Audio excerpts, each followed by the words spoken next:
So mixtures, now think about this. I put salsa up there because I'm getting ready to make salsa. And so think about this. If I made salsa and you guys made salsa, are you going to make it the same exact way? No. Probably not. You might like it spicy, so you're going to add more of the hot peppers. I'm not a spicy, but I like the pepper taste. So I would probably not add as much of the hotter stuff. And so the proportions would be different. And in a mixture, the proportions aren't ever going to be the same. Never. No matter how many times you stir it. So for example, if I stirred it and I got a big spoonful out and I like, oh, there's 4 pieces of pepper. And then I stir it again and I get it out. Oh, there might be 0. You see what I mean? It's always not going to be pure. They're not going to be exact. So once you get everything mixed together, the proportions will never be the same. And I think we all understand what a mixture in our mind is, right? We kind of know that. It's not pure. It's just a bunch of different things thrown in at whatever. Now, your mixtures in chemistry can be broken down into 2 types. Heterogeneous mixtures here and homogeneous mixtures. Now, we didn't go this far in bio, but what we did do in bio, and we did a lot of it, remember when we got a big word, what did we do to it?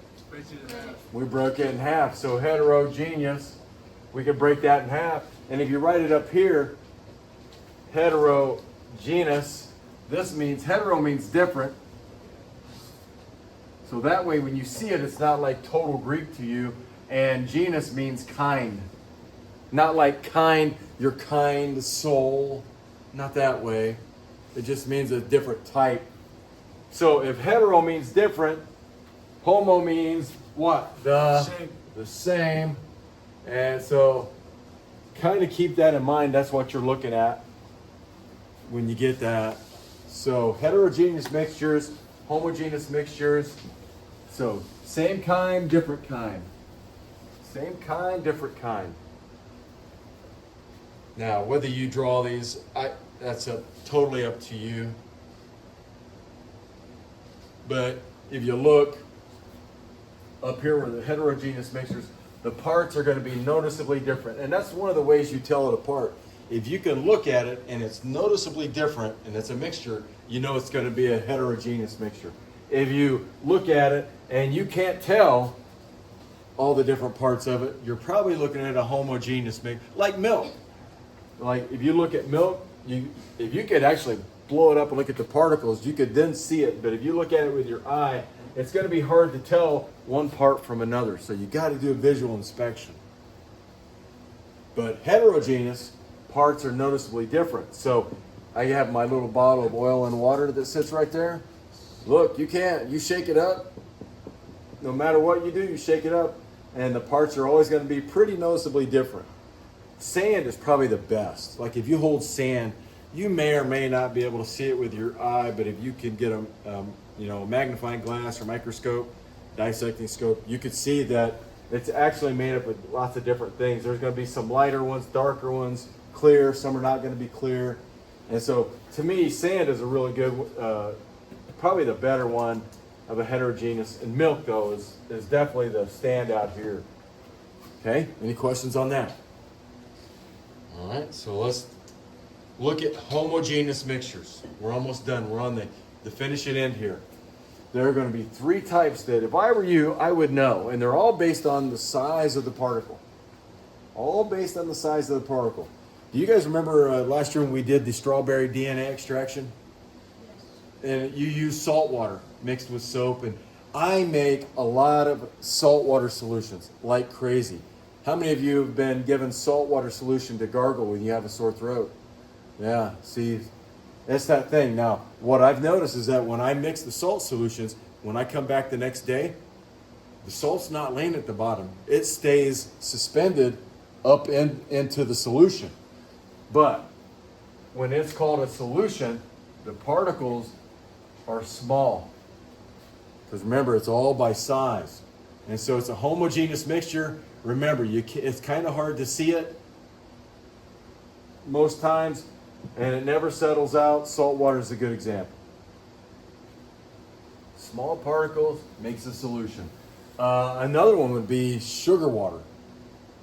That's the same way. A lot of people make sugar water for hummingbirds. The sugar never comes out usually. Okay, so based on particles. So small, it's a solution. The solution is a type of homogeneous mixture. Suspension. Now think about what the word suspension means. It's held up. It's in solution. It's held up. And usually the particles here, they're a little larger. They could settle out. I'd like to think of muddy water. Think about it. Muddy water, you shake it up, you come back the next day, and where's the mud going to be? On the bottom. But when you shake it up, where's the mud? Everywhere. Can you see the particles of the mud? You can't, because they're too small for eye, but they're actually bigger than what you would have up here in the solution. But they will usually settle out into layers, and what it will usually do, it will go the heaviest on the bottom, and then the layers, the lighter stuff gets laid out on top.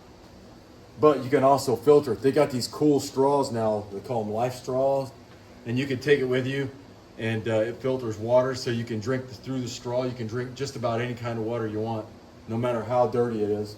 But it can be filtered. And an example, here's another example. I don't know if you guys remember, but before I became a teacher, I was a welder, and I worked in construction. And so one of the jobs I hated doing was putting up drywall. You guys ever had the luxury of putting drywall up? And then mudding it, you cover up the seams with plaster, and then when it dries, you got to sand it. Well, man, once you start sanding, the air just fills up with this dust. And overnight, it'll settle out. But while you're moving around, no matter what you do, you can't, unless you get like a really big super duper face mask that really sticks, you can't filter it out. But if you get a big one, yeah, you can filter it out. I just get a normal one, and no matter what, and your nose always fills with this stuff because it's suspended up, so it becomes even the air becomes what's considered a homogeneous mixture. Okay? Sand and water, mud and water. Okay, last one. How do you say that word? Colloid. A colloid. It's kind of a weird, I don't know, have you ever heard of that word before? A colloid? Milk is a colloid. In other words, the particles, small to large, there's going to be some smaller sugar molecules in there. There's going to be some larger fat molecules in milk. They're always going to be mixed up. They're never going to settle out. In other words, you're never going to pour a glass of milk, come back overnight if you can keep it cold, and it's going to be settled out. And so the particles are going to be large to small. You really are not going to be able to filter them out. Milk is the best example, but sometimes fog. So like when we have a fog delay, if you're ever driving in fog at night, if you've been in a car, you notice that the thicker the fog, man, it just spreads out the light and it just scatters it and you can't hardly see. That is milk will do the same thing. If you get a glass of milk and get a flashlight and put it up to it, it's going to scatter the light. In other words, you're not going to have one beam that's going to scatter out and make a white light that goes just about everywhere. Okay? Milk, fog, scattered light will not settle out, small to large. But that's always called a colloid. And if I were you, I would tie this in with that word somehow. Like, you might see that on a test. You might see that on a test.